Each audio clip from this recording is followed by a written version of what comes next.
Hi everybody, my name is Everett. Welcome back to my channel where I talk about everything from music to movies. I am a singer, a songwriter. Gosh, I feel kind of stuck up listing all these things out. Today I wanted to talk about a topic that I hadn't really touched upon in probably well over 2 years now. I brought back one of my favorite pieces of equipment that I use, which is my Yamaha EV-205, my blue one, which I nicknamed Violet. Now, I love these instruments, and I've actually got another one over here that I wanted to show you guys, but there's a problem with these particular ones, even when Yamaha first made them, and pretty much in production, as long as I think they discontinued them sometime around 2012, 2013, maybe even 2014 or 15, but it was somewhere in the early to mid 2010s that they stopped making these. Now, I always wondered why until I bought one. The bridge, the bridge with its pickups, separate pickups. Let's see, I've got it plugged into my church's system. Let's see if we can hear these little pops. Yeah, you can.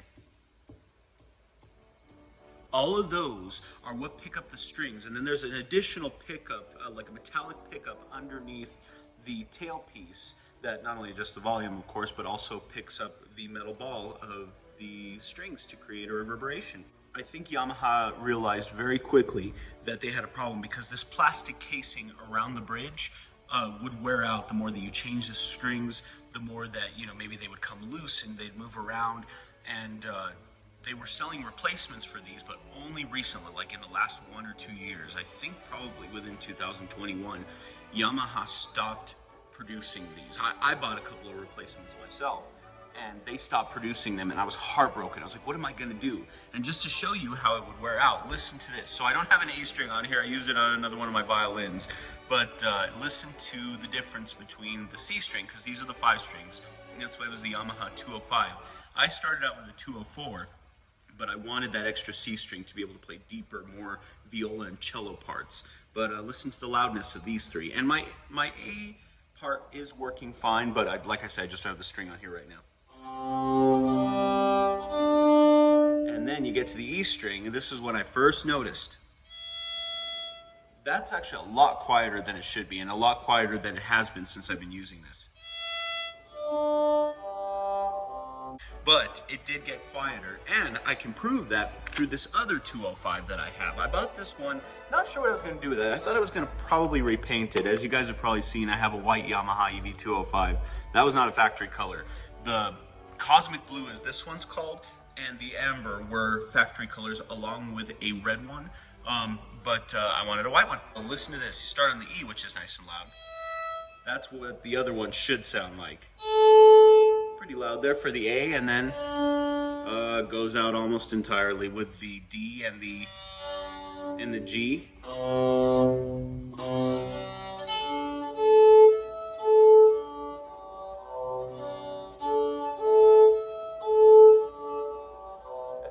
Might even be a little bit quiet. No, it's loud. It is loud. But that was the problem that Yamaha faced with their 204 and 205 lineup. Now, just to be truthful, I've said this in my other video, this is like my favorite model of electric violin. There are tons of other models of electric violin out there, but I like the Yamaha EV-204 and 205 series. Even their newest ones are ugly. All of this, at least in my opinion, this is the only part that's really wood, and along with the scroll, and the rest of this is just a plastic outline. Now that could have accounted for making it lighter as well, because these are not a light instrument. These are kind of heavy, but when it comes down to it, these are just so dang pretty. I love them. I love them so much. They even got rid of the machine tuners, which I love.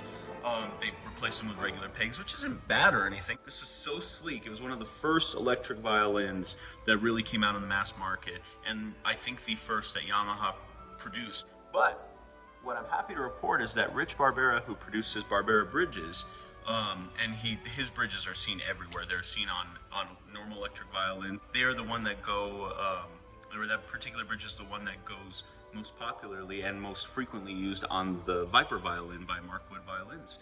And so when I realized that he created bridges, 5-string pickup bridges that could fit this Yamaha, I said, all right, you know what, instead of ordering another replacement, although I can't now thanks to Yamaha stopping that, instead of getting another bridge replacement or even looking for an older violin that I could, maybe the bridge is working fine and place it on Violet, my precious Violet, Let me try Rich Barbera's.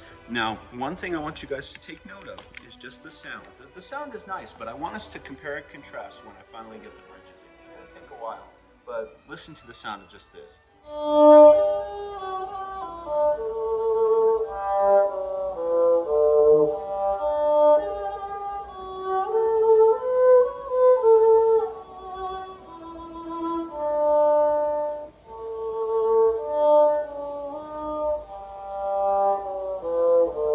One thing I want to point out about the sound is that I always liked that the Yamaha EV-205s, I haven't had much of different experiences with other electric violins, but let's say you've got a synthesizer playing along with a band or whatever the sound is, it really mixes in well with that while standing out. It still sounds like a violin, but it almost has a synth kind of like processed sound to it. So I'm curious to see what the difference is between the sort of native Yamaha 205 bridge will sound like as opposed to Rich Barbera's. So what I've got to do is remove these, both of those, send them off to Mr. Barbera and get them in and see how they sound. I'm really excited to hear, because you know what, to have this working again will be fantastic.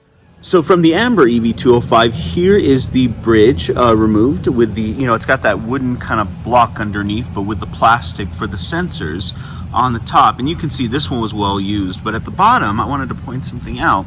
Look at the date on this, 11/26/2009. The average life for these particular bridges was probably about 5 years, was what they said. I had one that lasted, and actually it was on my on Violet, that the one that I got on there now, provided it was used, it lasted for about 3 years. So I don't know how long the previous owner had used it, but the bridge was fully working by the time I got it. So let's see what these look like by the time I get them back from Mr. Barbera. And just to show you guys the one that came off of Violet, this one was from 2006 and doesn't nearly look as used as the one off of the Amber one does. But as you can see, there was like I don't know what happened with the E string, but it started kind of grinding into the sensor. And that was why it started going dead. But even look at the other one, the one off of the Amber one. Whoever was using that one was really using it well, which is a good thing. But that's probably why my bridge on Violet lasted longer when I got it, because they weren't using it as much. Now fast forward to September, Rich Barbera sent me back the bridges that he made. Look at how thick this thing is, but also check out the pickups. I'm so excited to try this. He also sent me back the originals. Now look at this. So you can see where he cut it off to get the same sensors and everything like that. The sensor's still the same, but he wired it. But look at how much thicker this is. Now, ironically, a acoustic bridge on a violin, if it's this thick, that's not a good thing. But let's see. I'm really excited because this looks exactly like the ones that go on the Vipers that Mark Wood uses for his Vipers, only it's for my Yamaha. All right, everybody, I have it pieced together correctly. I sure as heck hope I have it on right. It looks like it's got to be on right. I could see where the C string, the fifth string for the Yamahas, or at least for any violin that has 5 strings and needs a bridge pickup, an electronic bridge pickup, it's thicker there, as I'm hoping that you could see, and thinner on that side. I've got to have it right. It's my biggest fear that I'm always putting it in wrong. I'm going to try this out, but listen, you can already hear the sensors coming through for every single one of those separate sensors. I have not tried this yet, so let's see what this sounds like. I'm really going to turn this baby up.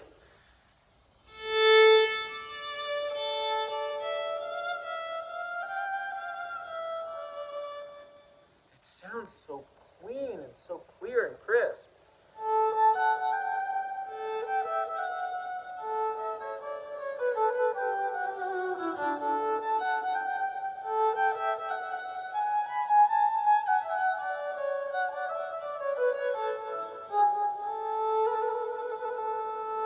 Oh, it's pretty, you guys. Let's hear what the other strings sound like. Now, I know that this is probably going to go out of tune. I've already tuned it a bunch, but let's see how the D, G, and C strings sound.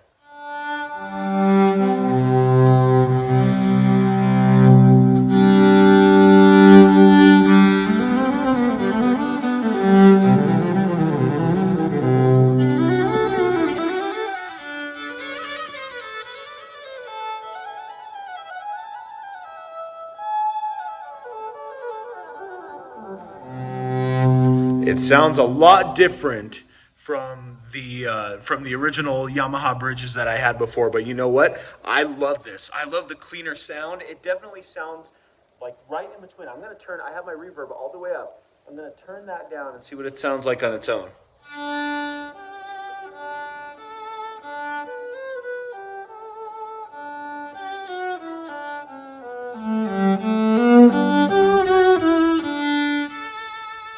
That's the first time I've ever really had the reverb down on any of my Yamahas because it sounds so dry, but not in a pretty dry. But even dry with Rich Barbera's bridge pickup, I love it. It sounds great. Provided that's not dry anymore, but you know.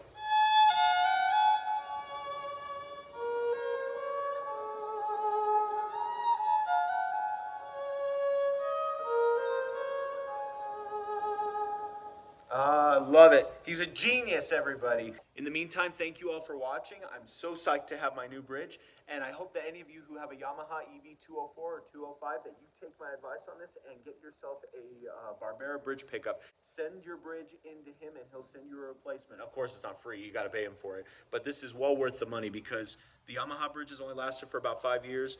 He's given me a guarantee that it should last anywhere between 10 and 15 years, so I'm excited. I'm thrilled with this. I couldn't be happier with this thing, and I can't wait to try it out more. Like and prescribe to my videos.